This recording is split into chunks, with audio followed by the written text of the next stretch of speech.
પ્રયાગરાજના ત્રિવેણી સંગમ પર સાંજની ગંગા આરતી યોજાઈ। પ્રયાગરાજના ઐતિહાસિક ત્રિવેણી સંગમ પર સાંજની ગંગા આરતીનું આયોજન કરવામાં આવ્યું, જે આધ્યાત્મિક અને સંસ્કૃતિનું પ્રતીક છે। આ આયોજન મહાકુંભ 2025ની તૈયારીઓનો ભાગ તરીકે કરવામાં આવ્યું અને દેશભરના શ્રદ્ધાળુઓ તથા પર્યટકોને આકર્ષિત કર્યું। ગંગા આરતી ભારતીય સંસ્કૃતિ અને આધ્યાત્મિકતાનો મહત્વનો ભાગ છે। ત્રિવેણી સંગમ ઉપર જ્યાં ગંગા, યમુના અને અદ્રશ્ય સરસ્વતી નદીઓનું મિલન થાય છે, ગંગા આરતી દ્વારા પ્રકૃતિ અને ધર્મનો સમન્વય જોવા મળે છે। દીવડાઓ અને મંત્રોચ્ચાર સાથેની આ આરતી શ્રદ્ધાળુઓને શાંતિ અને આધ્યાત્મિક શક્તિનો અનુભવ કરાવે છે। દીવડાઓ અને મંત્રોચ્ચાર સાથેની આ આરતી શ્રદ્ધાળુઓને શાંતિ અને આધ્યાત્મિક શક્તિનો અનુભવ કરાવે છે। મહાકુંભ 2025ને ધ્યાને રાખીને પ્રયાગરાજને ફરીથી ભવ્યતાનું કેન્દ્ર બનાવવા માટે તૈયારી ચાલી રહી છે।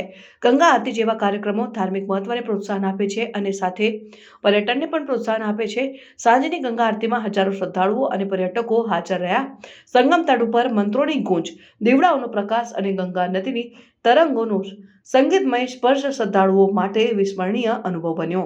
ગંગા આરતીના માધ્યમથી ભારતીય સંસ્કૃતિ અને આધ્યાત્મિક વારસાને જતાવવાનો પ્રયાસ થઈ રહ્યો છે। આ માત્ર ધાર્મિક જ નહીં પરંતુ સાંસ્કૃતિક જોડાણનું પણ પ્રતીક છે।